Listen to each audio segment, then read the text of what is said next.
Welcome sa DRS 2.0. Fresh at nagbabagang happenings bang hanap mo? Mga padabarkads man yan o mga trending topics? Pwes, sagutin natin yan. Kaya naman isubscribe nyo na ang ating channel para sa mga nagbabagang balita everyday. So ayan, welcome back again sa ating YouTube channel mga Kadabarkads. And for today's video, ang pag-uusapan natin ay tungkol sa mga importanteng ganap sa loob at sa labas ng Itbulaga. And unahin na nga nating pag-usapan ang tungkol dito kay Ma'am Iza Calzado kahapon dito po sa Sugod Bahay mga kapatid. So diba kahapon po present si Ma'am Iza Calzado sa Sugod Bahay para po yan sa medical mission ng Planax. May isang part kasi ng video na in-upload po ng TBG na page dito po sa kanilang Facebook na pumalo lang naman ng 3 million views in just 18 hours. Sabi nga dito sa caption, Friday Energy ala Miss Iza Calzado. Marami po talaga ang nagustuhan si Ma'am Iza Calzado kasi sobrang energy niya, sobrang lakas ng energy, tapos napakabait daw po nitong si Ma'am Iza Calzado. Sabi yan ng mga dabarkads natin na nakasalamuhan niya po doon sa barangay kahapon. And also meron pong statement si Ma'am Iza Calzado sa kanyang Instagram account. Sabi niya po, Sugod Bahay at Itbulaga is back again after more than a decades. And together with Bossing Planax family, we did a medical mission for our friends in San Juan. Then I joined the start of the house. It's heartwarming to be a part of making our countrymen happy and helping them. I'm so happy to see your smiles. Thank you for the warm welcome, friends. See you again. Sobrang grateful doon niya mga Kadabarkads dahil nakabalik muli siya dito sa Itbulaga. Katunayan yan, bagay na bagay talaga siyang maging host mga Kadabarkads dahil ang lakas at to the highest level yung energy niya. Samantalang si Bossing Vic Soto kasama po si Pauline Luna and syempre itong si Shara Soto at ang iba pa po nilang mga espesyal na kasama dyan, nagkaroon po ng celebratory dinner kagabi. Samantalang si Raisa Mediza naman mga Kadabarkads nakatanggap po ng isang napakagandang regalo mula po yan kay Boss Joey De Leon. Anong regalo?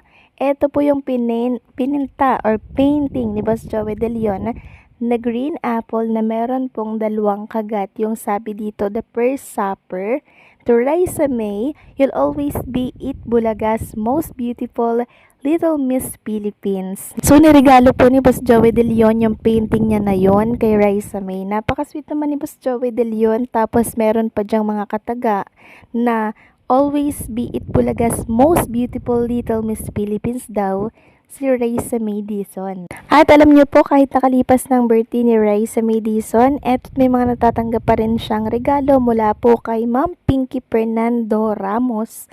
Ayan po yung cake o Raisa May, nakatatak dyan. Sobrang na-surprise nga po si Raisa May Dizon dito kasi kahit late na, eto't naihabol pa rin po yung pakik ng Tita Pinky niya. Samantalang inilabas po ni Ay Segura mga Kadabarkads yung schedule ng pagdalaw po kay Mami Karing. Sabi po dito, in loving memory of Caridad Mami Karing, Yamsun Segura, February 10, 1941 to June 27, 2025. Ang pambansang mommy na super groovy, let's send her up with love, good vibes, and lots of memories. Viewing schedule, June 28, which is ngayong araw, Saturday, 5 p.m. to July 1, 2025, Tuesday, Chapel of Selena, 7th floor, Eternitas Chapel and Columbarium, Commonwealth Avenue, Quezon City, after ever Cotesco Commonwealth. Cremation, July 1, 2025. Yung oras po ay to be announced. With all our love, the Segura family. So, nakarami po dyan ng mga Dabarkads natin. Syempre, yung iba hindi lang natin nakita. Nag-send po ng pakikiramay si Sugar Mercado, yung Lockdown Band, at marami pa pong iba. Then, meron pong pangalawang statement si Ay Segura sa kanyang account. Sabi niya, I was looking forward to June 28 because ngayon yung drop daw ng Shelter of the Broken. We've been preparing for today for months now, pero Siguro ganun talaga ang buhay. Instead of feeling excited, my heart is shattered because my mama passed away the morning of June 27th. Hindi mo man lang nahintay, mama.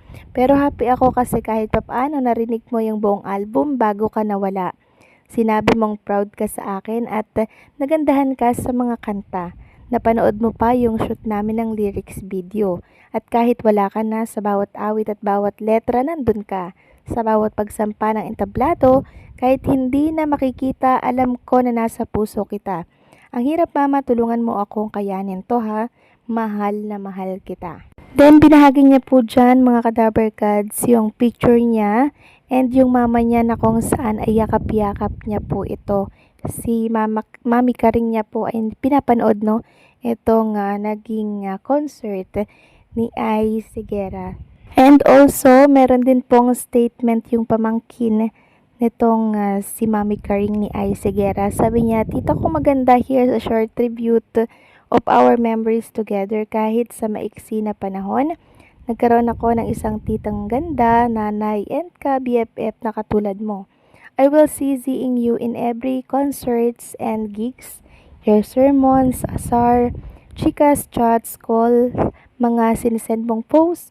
Thank you sa accessories na lagi kong susuotin every gig to honor you. And most especially, I will miss calling and shouting, Tita, Tita, I'm very thankful to have you in my life. May you rest in peace and please remember me, your forever, Pharmacist Ganda and ka-BFF Luis. So ito yung pamangkin niya, mga Kadaber Cards, na sobrang love na love si Mami Karing ni Ai Sigera kasi every time na nakikita niya po si Mami Karing, sobra yung yakap nila sa isa't isa, tapos talagang sumisigaw pa siya ng tita. Ganyan po niya kalab si Mami Karing. And yan nga po, nagbahagi siya ng video na kung saan pinakita nga po kung gaano sila ka-close ni Mami Karing. And oo nga pala, mga Kadaber Cards, meron din pong video na binahagi si Ai Sigera ni Mami Karing, kasama po siya. Ito yung time na ginugupitan po ni Ai Sigera si Mami Karing. Akalain nyo yun, magaling pala or marunong palang manggupit si Ai Sigera. Sabi niya nga dito, Mami C always, groupie missing you always. So grabe lang, mga Kadaber Cards, no? Parang talagang hindi natin masasabi po yung buhay. Kasi ayon nga po sa asawa ni Ai Sigera na ang lakas-lakas daw po ni Mami Karing at nabigla na lamang sila sa pagkawala nito. Hindi daw po nila expected na mangyayari to, mga Kadaber Cards, kasi nga napakalakas pa daw po nitong si Mami Karing. Sabi nga ni Ai Sigera, siguro ganun talaga. Ang buhay po kasi unpredictable yan, mga Kadaber Cards. Hindi natin alam kung hanggang kailan lang tayo mabubuhay dito sa mundo. So, ang buong Daber Cards po ay nakikiramay sa pagkawala ni Mami Karing, and I'm sure pupunta dyan si Boss Joey, ang Tito Vic and Joey, mga Daber Cards, at ang iba pang Daber Cards kasi sobrang love na love nila si Ai Sigera. So, paano, hanggang dito na lamang po ang update natin. Maraming salamat sa patuloy na pagsuporta.